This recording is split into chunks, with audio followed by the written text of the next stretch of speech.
Akufuna ndikuenda kunyara kwatsinga panamuona. Akithe ndakuona uripo ungarudiwa kupi kuno anda close na Michael usasvikepo wasvika kuti upedzerana. Saka ndakati kuti uya kuti chini ndakutoona kuita acho.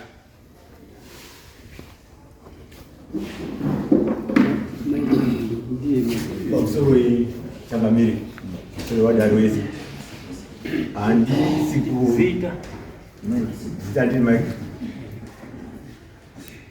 Ndodaira kuti zvakugara ndezvenema nekuti Catherine anaomona uye chataziva kuti Catherine wai pano handichizivi Catherine waigona kuuya ega aita kuti Mike urapa wakati ine anoti vena auya kuti Catherine wakuya mazongo iwo ndo akuziva kuti Catherine wakauya ende amutoitamba kuti at the end of the day munhu akawaba munini wangu hawasi kwa wababa wangu yakora wababa wangu ndiri vobo ndopinda saka ndotireti na Catherine pautini. Right, it's okay. Can I pass? No, don't worry. Don't worry. Can I pack it a threat? Do you know obstructing the course of justice? So we'll find out the threat in the period of time. Sakasabu, it told Catherine now upon our Saturday. Saturday without fail. Yes.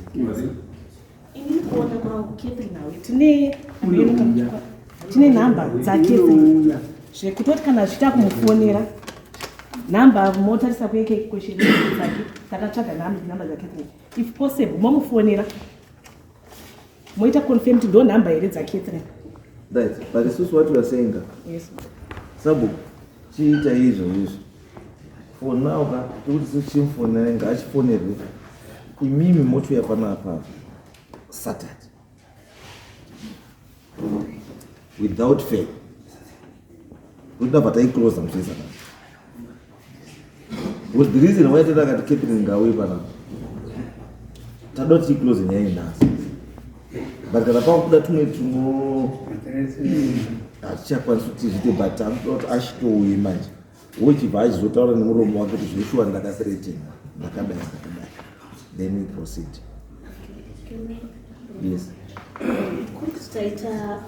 Catherine atadza kuuya anditi what will be next? Catherine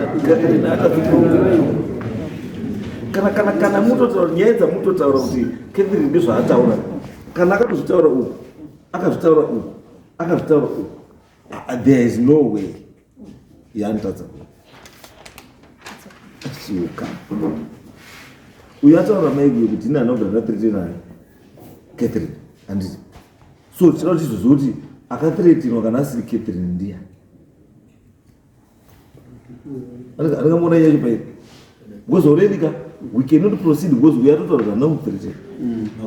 And if you are saying people are saying we are not already threatened, so to us it becomes hearsay because Catherine no shadi. So it's his word against she. I don't know. Saya brought Catherine now.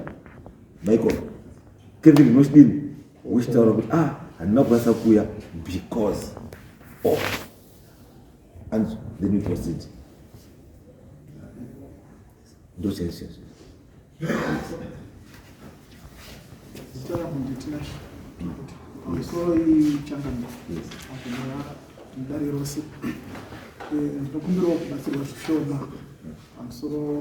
issue yakabuda last meeting yedu tu ichibva mukuru wokuti achira mashoka kuti last time pakaitwa nyaya yedu iri palevel nasabhu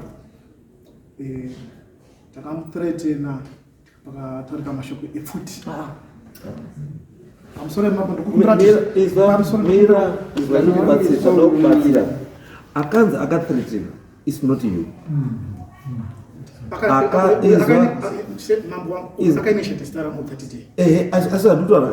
As pakanzika papa chishandiswa chi mathreats pakazoitawo makatothreatena ndakutora chi foot and that person akathreatena ndakutora foot haana kunzi ndiani uyu akatoti tinashe tokuti iye muridzi weground akatoti threatena akati tikazozviforsa kuti tiende tingonobvuma kuti I know it's okay. Let's hear it on Saturday. So it is not pamusoro yemambo ndokumbira kuti zvinango zviro zvakanje ndokumbira kuti handizivisawo kuti futi yandakataura nezvayo. The issue is not about the gun. The issue is about the land. We are Iswa. Kana yanya yefuti pointing a firearm at anyone becomes criminal. And this court has no jurisdiction to deal with those issues. Okay, thank you. Kana iwo uri the issue yekuti wakapoinda bwenini kana kuti wakazi wakathatwa ndeni ngaichiswe nemapurisa. Isusu hatina jurisdiction over that. But kana zvakaitika still hatine jurisdiction nazvo. Because isusu kunongedzera munefuti kuita sei zvese because mapurisa ndiye anotanga kuzoona kuti kana futi yacho imboripo here. Ndiani kana iripo is it registered? Iri mumaoko chaiwo here kana hasi mumaoko chaiwo. Saka there is a lot zvezvaunotanga kutariswa kuti zviri kuti isusu hatinoda kupinda too much into that. Isusu ndanditoda kuti iclear because yakapinda it's not the issue iripasamon. Issue iripasamon. Issue iripasamon. Aiwa iwewe tikuti isusu kana if this issue yefuti handika kana uine issue yefuti iripote separately to the relevant organization. Ndakatoiripota iri separate. Yakataurika muno mambo wangu. Yakataurika muno. Saka ndakuti iclear muno ini nyaya yangu ndakatoiripota somewhere. It's okay. Relevant. Saka ndakuti zvigare zvakuda pachini. It's okay. It's okay. Isusu kana wakuya for reference kana is witnesses. We will give them what they want and what we know about the issue. That's not the issue that Shaisa Hope. Isusu our issue Shaisa Hope muno. They kuti land. There. And that's the only one that in a mandate. Check it.